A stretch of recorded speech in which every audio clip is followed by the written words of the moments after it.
I'm Rachel Bell, and this is Your Last Meal, the show where celebrities share stories about the foods they love most, and we dig into the history, culture, or science of those meals with experts from around the world.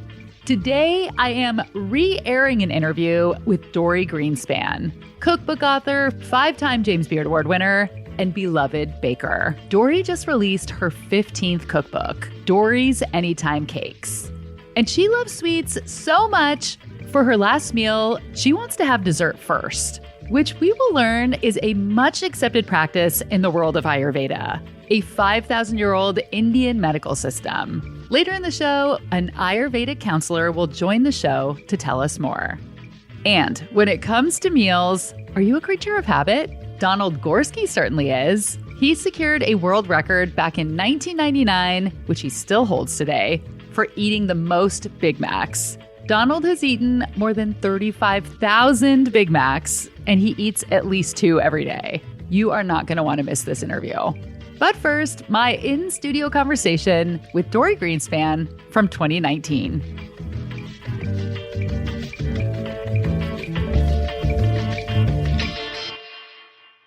I want to know about your history because I learned a new word today. I saw that you were going to school for gerontology. Did I pronounce that right? Yeah, you did. You did a good job. Okay. And then you quit that job and got into cookie baking. But first of all, what is gerontology? What were you studying and how did you transition to cookies? So gerontology is the study of aging. So I got married when I was 19 years old. I was a junior in college. I'd never cooked before. And all I wanted to do was learn to cook.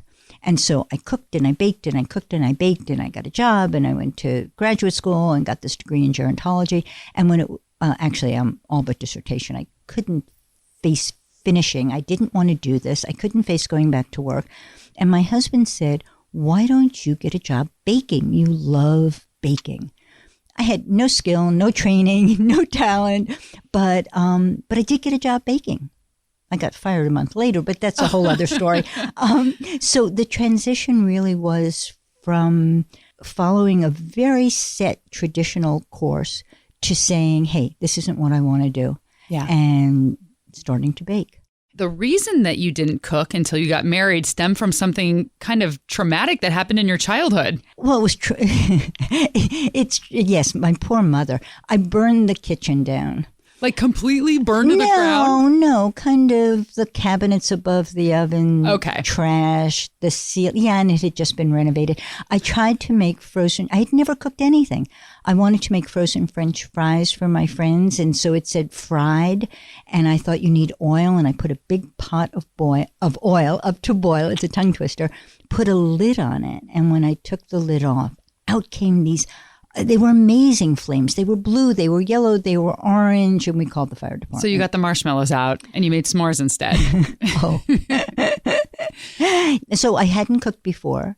I wasn't allowed to cook after. How old were you when that happened? I was 7th grade. So what was I, 12, 13? Yeah. You won a James Beard Award for your last book, which was all about cookies. Yes. I know out of a huge book and a lifetime of baking, you can't pick one cookie, but what is your go-to cookie? What is your favorite or your most requested? So normally I would say I can't pick a favorite, but there is a cookie that's really special to me, and it's the World Peace Cookie. Oh yeah, the World Peace Cookie. So it's the cookie that's on the cover of Dorie's Cookies, but it's also a cookie that I've been making. You know, it's now almost about 20 years. So the recipe came to me originally from Pierre Hermé, and it was called the Korova cookie. And he had created it. He's a Parisian pastry chef. He created it for a restaurant in Paris. And I published it in my book, Paris Sweets. And I thought, finished, that's it. And then I was coming down the elevator in our New York apartment, and a neighbor said, you know those cookies? I love them. I don't know what you call them. We call them World Peace Cookies. And I thought, with a name like that, they're going into my next book. If you Google World Peace Cookies, there are now over 1 million. I mean, it's just like become a worldwide thing. It's a chocolate cookie, a cross between a shortbread and the texture of a chocolate chip cookie. It has chocolate chunks and it has salt in it. And it's very simple. It's a slice and bake cookie. It's magical. And the name is so great. Yeah, why did they call it the World Peace Cookie? Because they said if everyone in the world had this cookie, there would be peace. Do you have to make this cookie? Do people expect it and they want this cookie? Yes. Yeah. Yeah, exactly. Let's talk about your last meal. What would you choose to eat for your last meal? Something that took a really long time to eat. That's what all the smart people say when they come on. My last meal, I hate to think about it, actually. So I used to think that my last meal would just be ice cream, a lot of ice cream. Like a bathtub full? Yeah, like that would do it. Okay. But now I'm a grown-up and more sensible. And so I would start with ice cream. And, I love lobster. And it's my last meal. I can do anything I want, right? Right. So I can really, eat it with my fingers and chew on the knuckle bones. And that takes a long time. It does. Right? It does. Yeah. So I think I would have ice cream, lobster. And then for dessert, I would put hot fudge sauce and toasted nuts on the ice cream. Okay, so it's like an ice cream sandwich. Exactly. I love that idea because I find that by the end of the meal, a lot of the time, my palate is fatigued or I'm not really hungry anymore, and you eat dessert and it's still good. But if you eat it at the beginning, it's real good because you're still hungry and it's like a fresh flavor. So I like dessert first. Dessert first. What kind of ice cream would you like on either end of your ice cream sandwich? Oh, there are so many flavors I like. So I like anything that has chunks of chocolate in it. Mm-hmm. I'm a sucker for mint chocolate chip. I'd have the mint chocolate chip first. Get me ready for the lobster, and then have chocolate coffee and hot fudge sauce. Toasted nuts for crunch. Maybe a cookie with it. No whipped cream? I don't care. Oh, okay. No, I like whipped cream enough, but hot fudge and ice cream. That's where it's at. Yeah, it's good. Yeah. Dorie told me a story that illustrates just how much she loves ice cream. My husband and I have the kid. I've stopped calling him that because he just got married. But he would always say that he wanted ice cream for dessert. And it would always be just at bedtime. And I'd say to him, you go to sleep, and I'll tell you what, you can have ice cream for breakfast. And he'd wake up in the morning. This proves that I was a terrible mother. I was going to say mom of the year. No, because I ate the ice cream. Between the time he went to bed and breakfast, I will have finished. I'm out of control with ice cream. It's the only thing. If you put it in front of me, no matter how much it is, I will eat it. And so I took food out of the baby's mouth. That is terrible. Yeah, he still teases me about it. Did you have the intention of giving it to him in the morning? Or were you trying to eat it all so that he couldn't have any? No. I really meant to save some for him. Terrible. Terrible. Okay, so dessert first. Do you ever do it? I'm not talking about mindlessly snacking on sweets before dinner. I'm talking about purposely planning your meal with a dessert first. I only have one memory of doing this. I was out to dinner with a friend. All day I had been craving chocolate, and we're looking at the menu and I'm like, I just want to eat dessert. And it's like you're trained so hard by your parents that you're not supposed to do that I asked my friend for permission. She said yes. I asked for a dessert menu. I got my dessert first. I can't remember what I had. And it was so satisfying. When we come back, we will all learn the benefits of eating dessert first.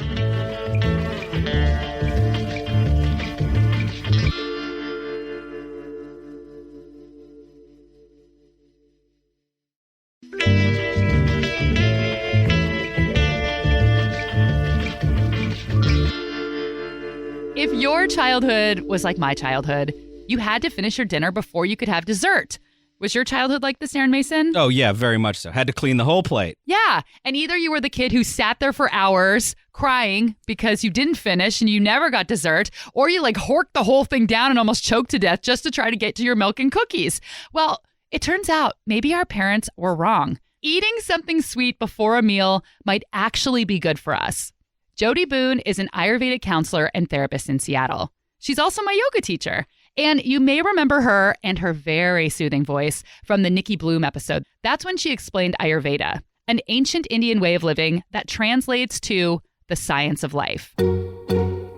Ayurveda is about creating balance in all aspects of your life, and it focuses primarily on how we eat, how we sleep, and spend our energy.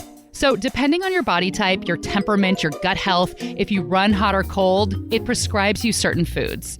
The idea is that food is like medicine. So for example, if you have a fiery personality and you get angry easily, Ayurveda recommends eating cooling foods and spices. I actually had a consultation with Jody and I was telling her that I am always cold here in the office. And she asked if I drank cold water. And I said, yeah, I always drink cold water from the little cooler. And she suggested I start drinking room temp water or warm water. And I have literally never been cold in the office again. I am bowing down to Ayurveda now. So there is a lot to Ayurveda. I recommend going back to that Nikki Bloom episode from last February if you really want to learn more. But today we're talking about Ayurveda with Jody because in my research, I learned that the practice recommends eating dessert first. So there are many schools of thought with eating dessert first. And so on a really practical level, in Ayurveda, there are 6 tastes. There's sweet, sour, salty, bitter, astringent, and pungent. And sweet is the very first taste. We feel it on the tips of our tongues. And so we know digestion starts the moment we take our first bite. And so sweet can really help prepare the body for the digestive process. And sometimes we hear, oh, in Ayurveda, you can eat dessert first. And that can be true. But sweet also is grains, milk, sweet vegetables like carrots and sweet potatoes, cucumber. So people often think of sugar and sweets and dessert as the sweet taste, but it encompasses a whole range of foods, including fruit. She explains that in India, you often get a dessert like rice pudding or a milk and nut-based sweet with your meal. So you can eat it first. Sweet can cause hunger, which is another reason why you might eat dessert first, because it starts the digestive process. And so then you have your sweet, and then you can move on to the savory foods. The other reason to eat sweet first is Ayurveda says, if you're inclined to eating sweet, if you're somebody who loves sweets, then you're going to eat dessert anyway. So eat it first so that you don't end up overeating. So if you eat the sweet first, and then you enjoy the rest of your meal, presumably you'll stop once you're full. But if we just eat the meal and have dessert last, we might tend to overeat. Plus, the sweet taste is heavy, and too much sweet can really slow the digestive process down. So let's say we've had a whole meal and then we pile on top of it a dessert. This can also cause indigestion and gas, bloating, fermentation. But aside from the health benefits and the digestive benefits, Jody says desserts are connected with the heart. The other thing, too, that Ayurveda says is sweet equals love. So we have to really watch when we are craving sweet, we are craving love. And so if we're excessively craving sweet, it might tell us something about what our heart needs or what we need physically. And so the sweet taste can also evoke joy and compassion and love. And, maybe this is why we share, sweets with each other and bake desserts and things for each other to show our love and our affection and adoration. That's true. I never thought about that. You never give someone like love crackers. No. If you love broccoli, no. Yeah. I wonder why, because there's plenty of food that is like crazy delicious, like pizza. Like I'd love for someone to give me a love pizza, but it's like brownie. Like you think about Valentine's Day and you just go to Bartell's and the whole aisle is just candy and chocolate. That's right. Exactly. Yeah, because love equals sweet, sweet equals love. Maybe we should start giving each other heart-healthy bouquets of broccoli for Valentine's Day. After the break, Dorie tells me why she ate the same lunch every single day for years and years. And we will finally meet Donald Gorske, a man who has almost exclusively eaten McDonald's Big Macs since 1972.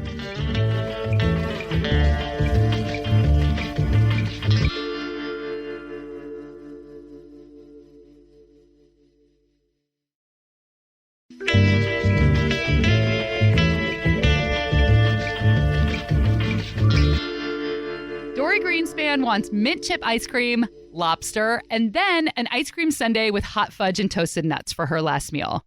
But for years and years and years, she ate a much more modest meal every single day for lunch. Rice with sunflower seeds and raisins. It's so interesting. Where did that come from? I don't know where it came from. I used to wake up in the morning and make a pot of rice. Mm-hmm. And I would have the rice hot for breakfast. And then for lunch, I would have it at room temperature with a little olive oil over it, salt, pepper, nuts, and raisins. And then whatever was left over, I would, put away or reheat or fry. I just had this thing for rice. Years. It lasted years. Are you a creature of habit in general? No. Just with the rice? I guess there are things that I do all the time. But in fact, I am somebody who just follows her whims. Mm-hmm. One of the things I do in the kitchen all the time is not do what I say I'm going to do. So I can plan a menu and my husband will come into the kitchen and say, oh, I thought you were making chicken. And I think, well, I had another idea. Or, I'm the kind who goes to the market with a list and comes home with nothing from the list, a whole new thing.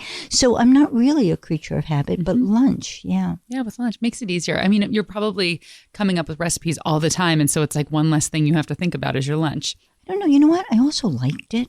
Mm-hmm. Yeah, it was just good. Yeah. I am fascinated with people who can eat the same thing every day because I am so not like that.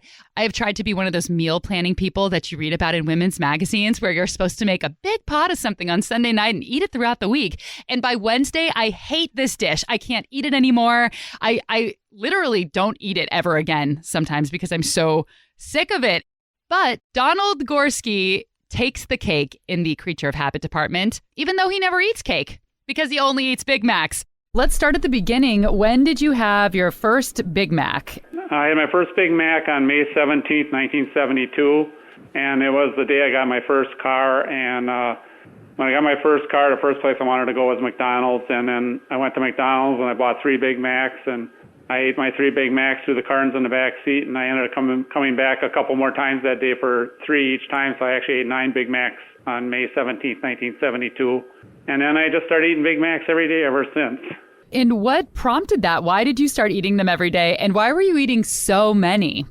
When I was eating so many at first, probably because compared to like eating chocolate for the first time or something, you can't get enough of it at first. And then after a while, you just can't eat as much chocolate as you want anymore. I ate quite a few Big Macs for about a month. And then I started calming down into a phase where it was like 3 a day or down 2 a day, but I wasn't never doing 9 again.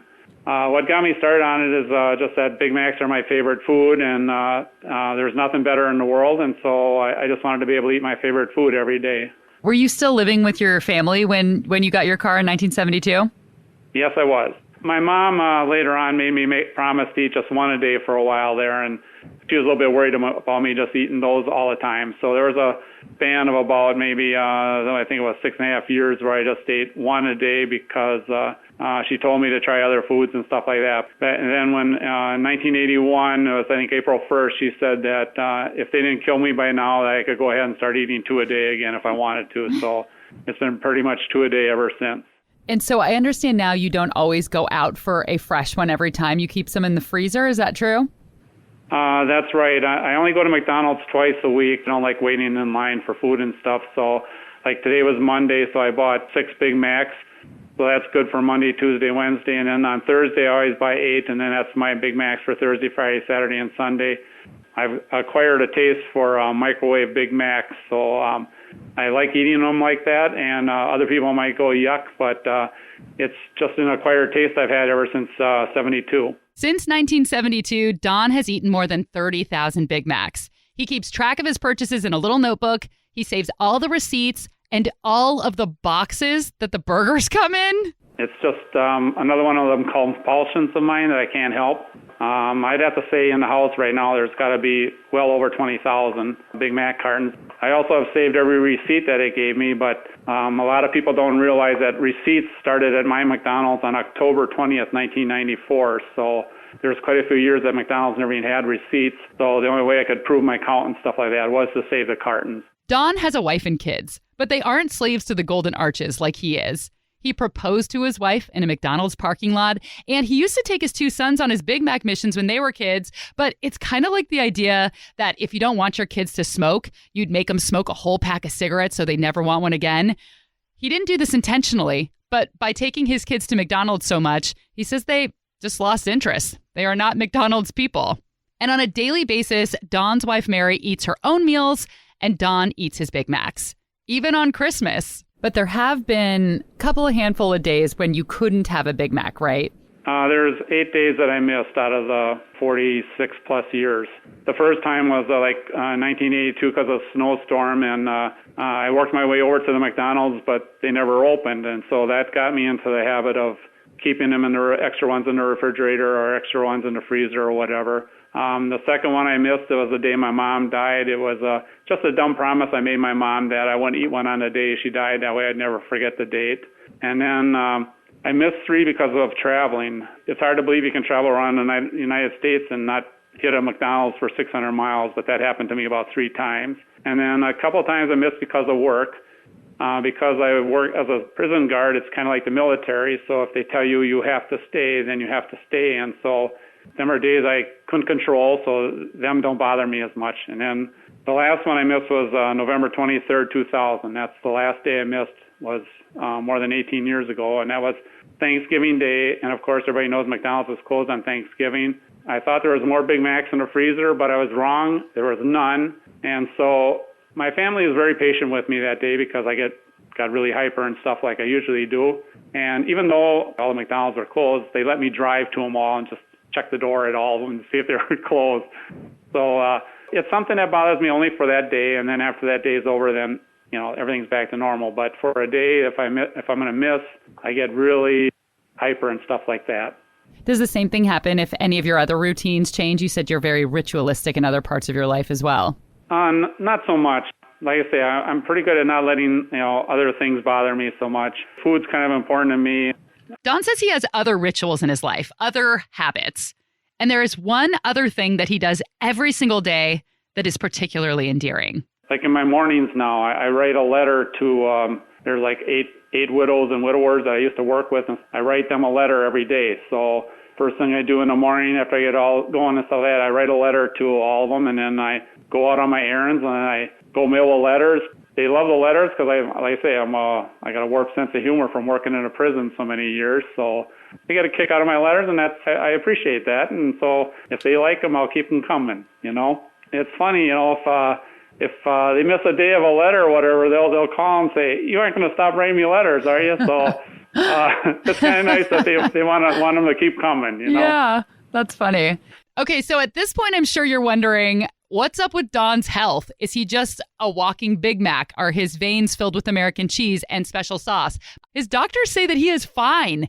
His cholesterol is great. He maintains a healthy weight. And I think the idea is that he eats junky food, but he doesn't eat that much of it. So his calories are under. I don't know what this is doing to his heart or his mind, but he's fine. Stop worrying about Donald, everyone. He's fine.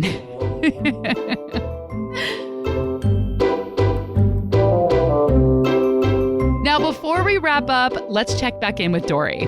Like I mentioned, she has a new cookbook out called Everyday Dorie, The Way I Cook. What is one recipe, before I let you go, one recipe that you'd say you have to make this from your new book? Oh, you asked a million questions, and now you ask the hardest one. I'm a hard-hitting journalist, Dorie. Deal with it. I like so many of them. Okay, I was going to tell you to make the oven-charred tomato stuffed peppers, but instead, go to the dessert chapter. I'm there. It's in the back. You're there. Okay. Look at the triple layer parsnip cranberry cake. Oh, yeah, that sounds so interesting. It's such a good cake. Page 266. So that's what I think you have to make because it's easy to make. It's a very simple cake. Think carrot cake, but parsnips. So it's got the sweetness of carrot cake. But parsnips have carrot sweetness, but they have a slightly minerally vegetal taste that is so delicious with sugar and with cream cheese frosting. And then there's make it in 10 minutes cranberry jam that goes between it. So parsnips, cranberries, cream cheese. I love that. And parsnips, that's my mom's secret ingredient to her matzo ball soup that I always put in that I think sets it apart. That's the only thing I've ever made with parsnips. Well, now you're going to bake with them. Okay. So bossy. I am. Yeah, Dorie the boss. I want you to make that triple layer cake. Okay, I will. Or you're going to come and burn my kitchen down? No, I'm over that. Okay, done. Yeah, done. Those were Did that already. And that was Dorie Greenspan's last meal.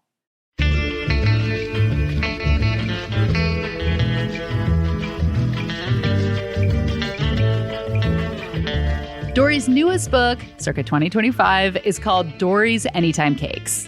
You can buy it anywhere books are sold, but ideally at a local independent bookseller. Thanks to Jody Boone. If you are in the Seattle area and you would like to have an Ayurvedic consultation, get in touch. She is also an incredible yoga teacher. Thanks to Donald Gorske. Donald is now 71 years old, and just this last March, he updated his 1999 world record, having surpassed eating 35,000 Big Macs. Of course, he had every receipt and container for documentation. Oh, and one more fact, Donald proposed to his wife Mary at his neighborhood McDonald's. The restaurant installed a plaque on his favorite booth, and he has his photo framed on the wall. Your Last Meal is a product of Cascade PBS. This episode was originally produced by me and Aaron Mason. Cascade PBS senior producer Sarah Bernard helped me update it. Are you guys signed up for my newsletter? It's called the Nosh Newsletter, and it comes out every other Wednesday. You can find a link in the show notes. In last week's newsletter, I asked the question, should food critics publish negative reviews? The Seattle Times just gave Seattle's most iconic, fancy restaurant a negative review, and a lot of people are upset about it. And speaking of reviews, we would love a positive one. If you have been listening for a while and have never left a review on Apple Podcasts, please do. It is a free way to support the show. I'm Rachel Bell, and this is Your Last Meal.